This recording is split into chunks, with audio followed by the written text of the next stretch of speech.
Clarita, and Bill Miranda. We'll start this press conference off with Fire Chief Anthony Maroney.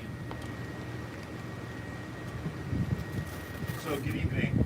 On behalf of Board Chair and 5th District Supervisor Catherine Barger, we're holding a press conference to give important information to the community of Santa Clarita and the Castaic area. I am Anthony Maroney, Chief of the Los Angeles County Fire Department. The Hughes Fire is now estimated to be over 9,400 acres with 0% containment, with no structures reported damaged or destroyed. We have over 4,000 firefighting personnel assigned to the incident, and we had a very robust ground and air response to the incident that you see behind me. The LA County Fire Department is in unified command with the Angeles National Forest, and we are getting assistance from our state partners at CAL FIRE. I wanted to give a weather update because the weather is what's predominantly driving this fire and its spread right now. The National Weather Service has extended the red flag warning through 10 a.m. on Friday for most of Los Angeles and Ventura counties. Light to moderate Santa Ana winds will continue tonight and into Thursday. The situation remains dynamic, and the fire remains a difficult fire to contain, although we are getting the upper hand. I would now like to invite up Los Angeles County Sheriff Robert Luna to give an update on evacuations and the closure of the I-5. Thank you. Good evening to everybody, and thank you, Chief Maroney. So for us, obviously in unified command with our partners at the fire department from the very beginning of this fire incident. And right now the numbers that I have is that we have approximately 31,000 people who are affected by our evacuation orders, another 23,000 that are impacted by evacuation warnings. Along with the work that our deputies have been doing, and you've seen them going from neighborhood to neighborhood, making sure that we are protecting the neighborhoods to make sure nobody gets hurt, traffic ingress and egress, and also, unfortunately, when we talk about fires, our staff knows that immediately they start what we call looter suppression, just to make sure that no one's coming into the area to take advantage when people are evacuating their homes. So I want to make sure people know that if you leave your homes, there will be additional deputies working out there in the neighborhoods to make sure your homes are safe. In regards to staffing, we are staffing up. You hear sirens in the distance. They're not only fire apparatus, but you see deputies coming in from different parts of the county. You see our incident management team over my left shoulder setting up with the big trailers that will assume responsibility for this incident from the Sheriff's Department perspective, and again in unified command with all of our partners. We have what I estimate well over 400 personnel total regarding this incident and managing other incidences around the county of Los Angeles. I do want to bring your attention to the fact that during this incident, one of the areas that initially was an evacuation warning that did turn into an evacuation order was our Pitches Detention Center, which is not too far from here. The Pitches Detention Center has actually 3 different facilities. One of the facilities was evacuated.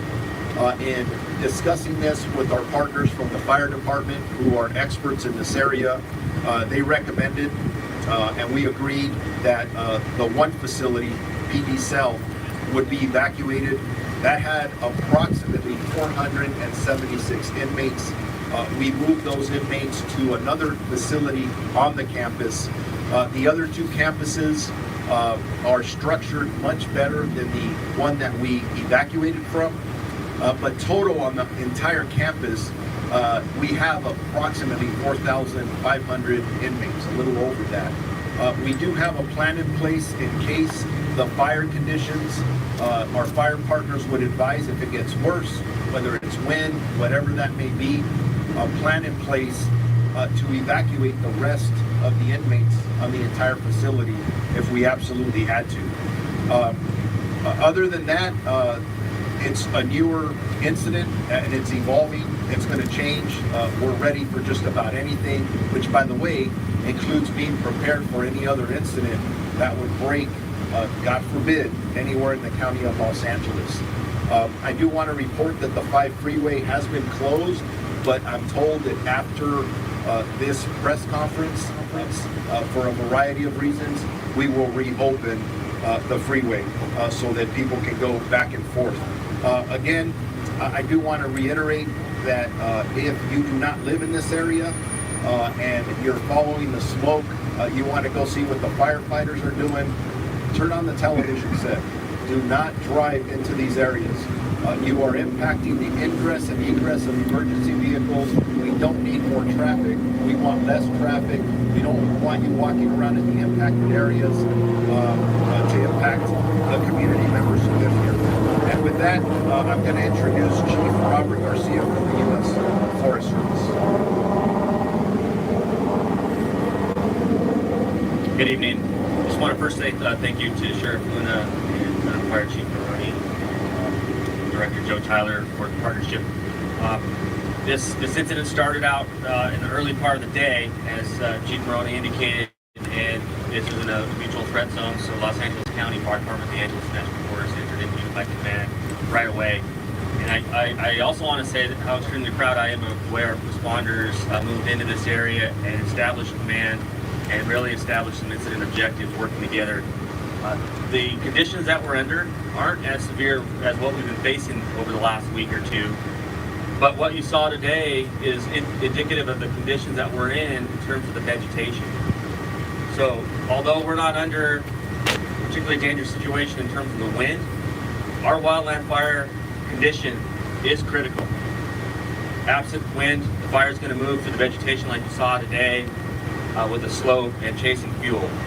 Very dangerous conditions as to what led to the U.S. Forest Service closing all of the Angeles National Forest, and this is exactly an example why. The other thing I want to offer in terms of resources, I hope that all the citizens here in the area are proud of the pre-positioning and the robust response. This area always sees a robust response to the mutual threat zone, but our incidents between the Eaton, the Palisades, our local mobilization centers, our pre-positioned resources put us in a position for multiple waves of surge resources, both engine crews on the ground and crews, bulldozers, and aircraft. And so the response you see is a result of the local cooperation and the local pre-planning in the geographic area, not only within the LA area, but also with our partners in the state of California to ensure that we are prepared for what we're now facing. With that, I'm going to turn over the mic to the Director of CAL FIRE from Sacramento, Director Joe Tyler.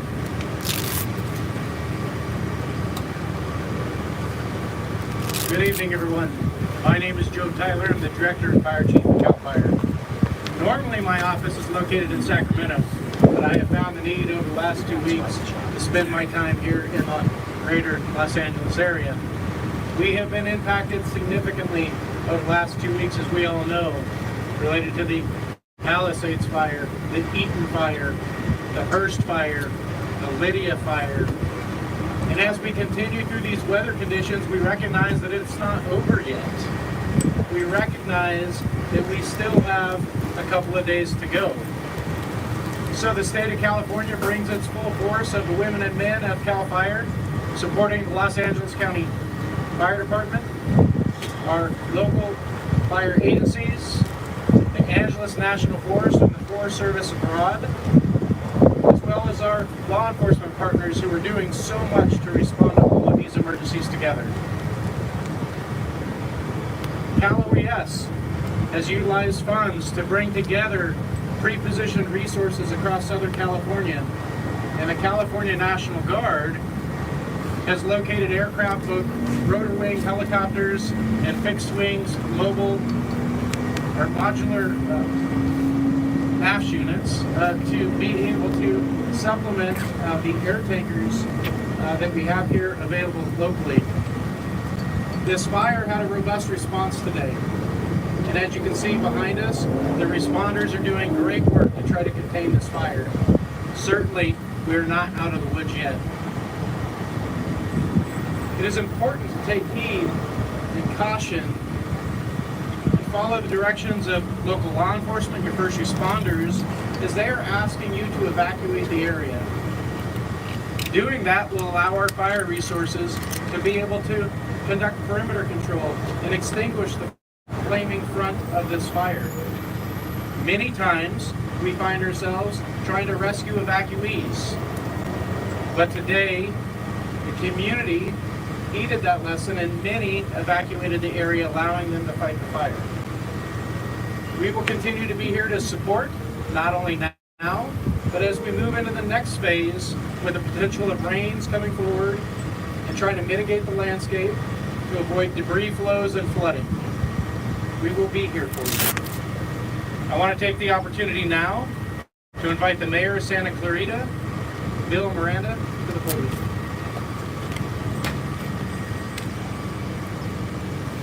Thank you very much. I'm City of Santa Clarita Mayor Bill Miranda. We just cannot say enough about the work our first responders have done over the past couple of weeks, and the work that they are currently doing just north of the city. In the wake of the devastation that tore through Los Angeles, claiming homes and lives, understandably, everyone is on heightened alert and all too aware of the damage these fires can cause. I want to re-emphasize the importance of listening to our first responders and paying attention to the emergency alerts. If your area is under evacuation warning or order, please, if it's a warning, prepare to evacuate. If it's an order, evacuate now. Don't wait 10 minutes and see what's going to happen. Nothing's going to happen.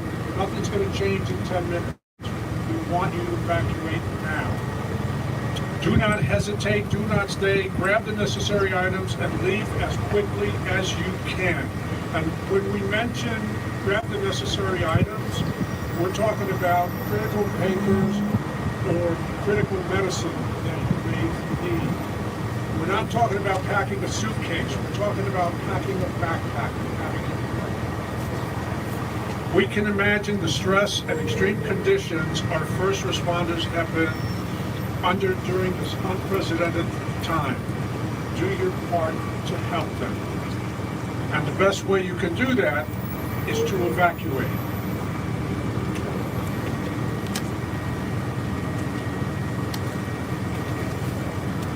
Our city is unified. Our city is in unified command with the Los Angeles County Fire Department and the Sheriff's Department. We're working together to ensure that our residents are safe and minimize potential damage to homes and businesses. All city recreation and community services have been canceled for the rest of the day. Our Santa Clarita transit buses are running behind schedule because of the traffic due to the evacuations. I encourage all of you, if you are safe, not in an evacuation zone, please stay home and off our city streets. We need our streets open for evacuees to safely leave and for first responders to get in. Please do your part to help these fighting the Hughes Fire. I want to end with our heartfelt thanks to the firefighters, the Sheriff's Department, deputies, and other first responders. Your efforts have been nothing but heroic. From the city of Santa Clarita, we say thank you.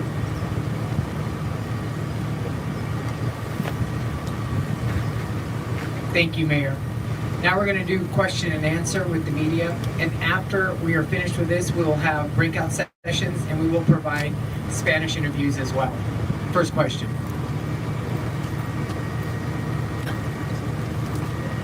What's the plan for the night and into the morning? So So we've already developed the day and the night plan with our unified partners. We are going to be on scene all night long, getting more perimeter control, making sure that we can put out the hot spots, and then have enough resources in staging that if we do have a flare-up, we can move those resources to the fire line. So we already have a plan for tonight, and we're making orders for tomorrow. Talk more about those plans for the night, the specifics. Regarding number of resources or job assignments, Yeah. we're going to keep the 4,000 firefighters assigned to the incident. We're going to increase our perimeter control, and we're going to extinguish those hotspots. Those would be the tasks. Sheriff Luna, if you can describe the decision-making to first close the I-5 and now reopen, what changed that allowed you to reopen that particular byway? So, working with our partners at the California Highway Patrol, we needed to have better ingress and egress for emergency vehicles coming through the 5 freeway corridor. I believe that we've gotten a lot of the equipment that we need here for the rest of the evening. Obviously, that could change, that could be modified.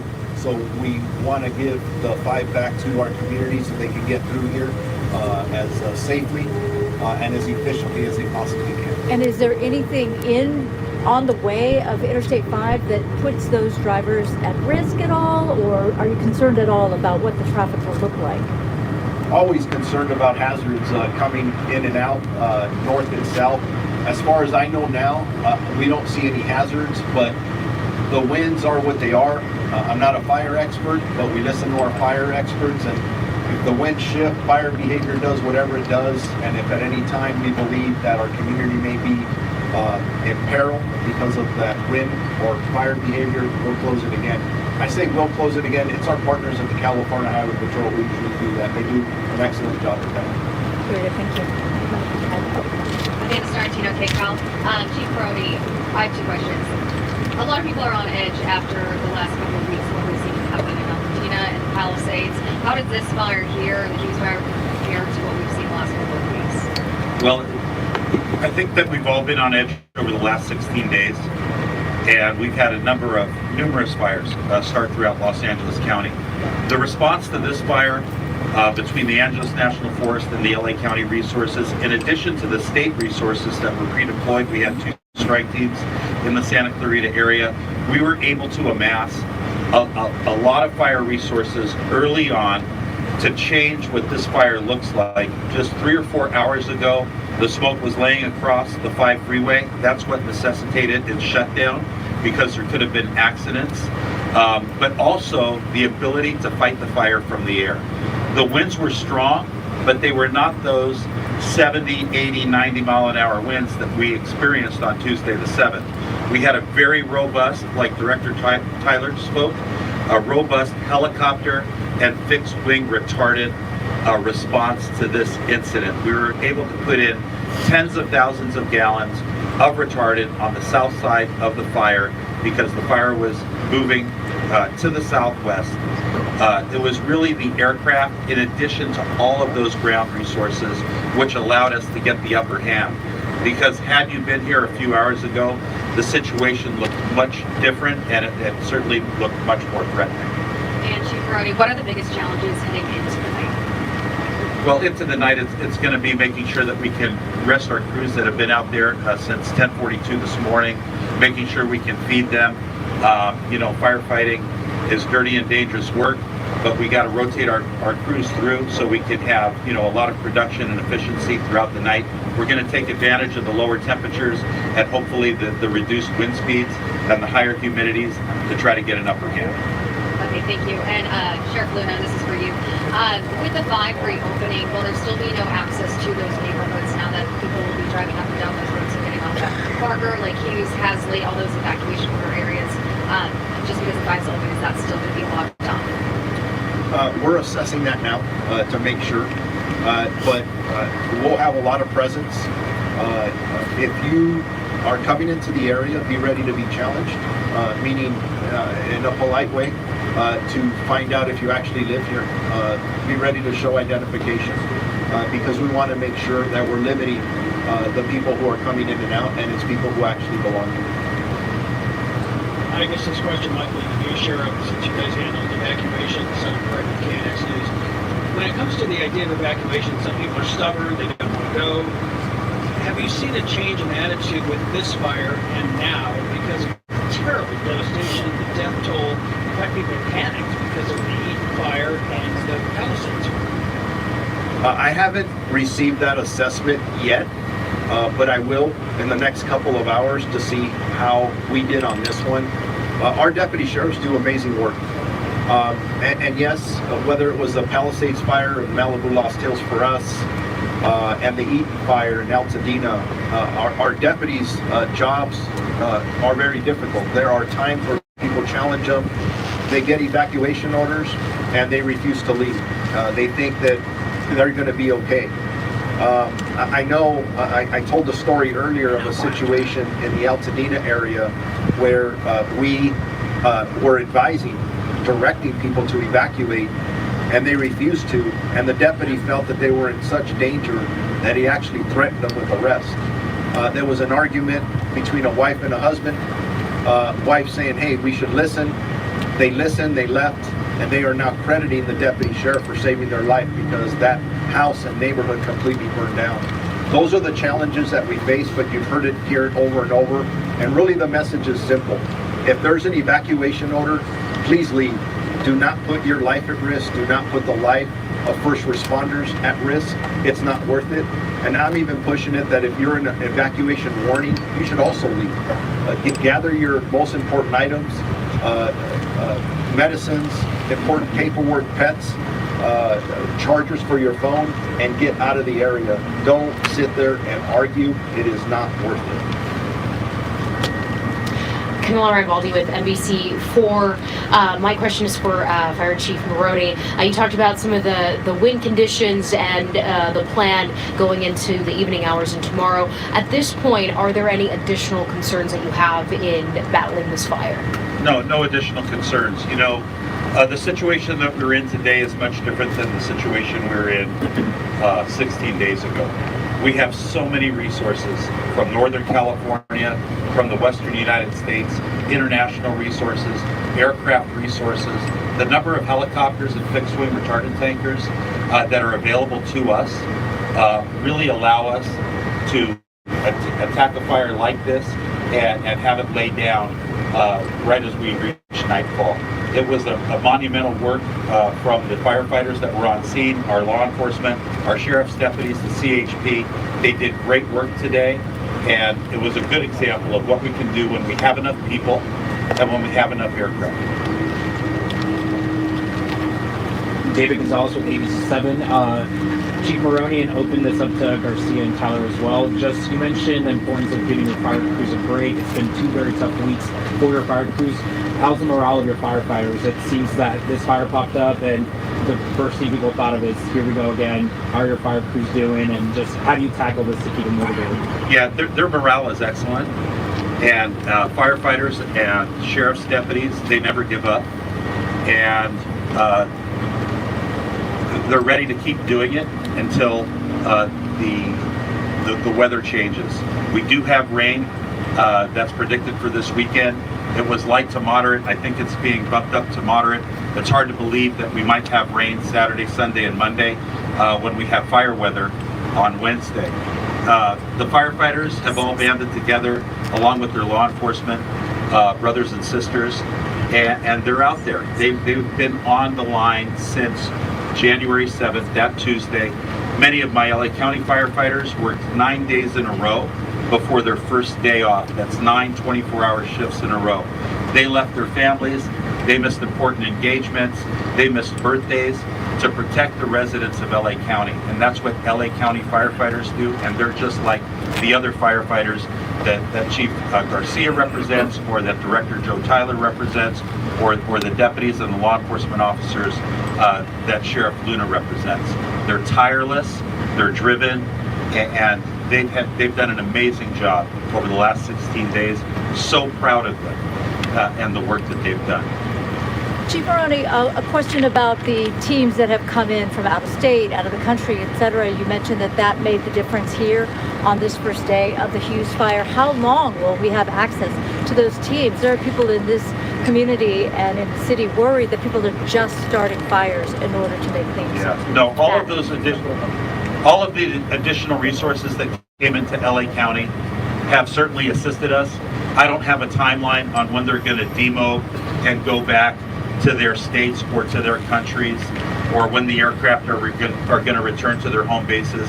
But for now, the Weather Service did extend the red flag that we're under today all the way till Friday at 10 a.m. So I can't imagine that we're going to have any reductions in personnel.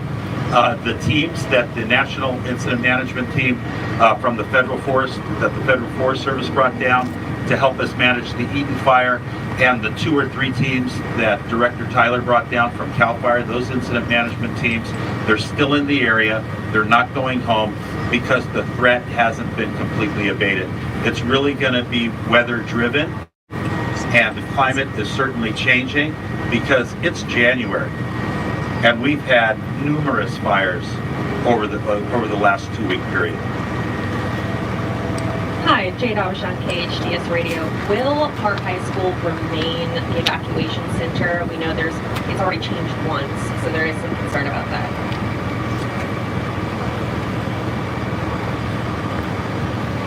If it's okay with you, let me follow up with you just to make sure. I know we use that immediately. We'll confer with our city partners and see if that's working with very valuable input from our community. And then we'll see where we go from there. We'll let you know right away, though.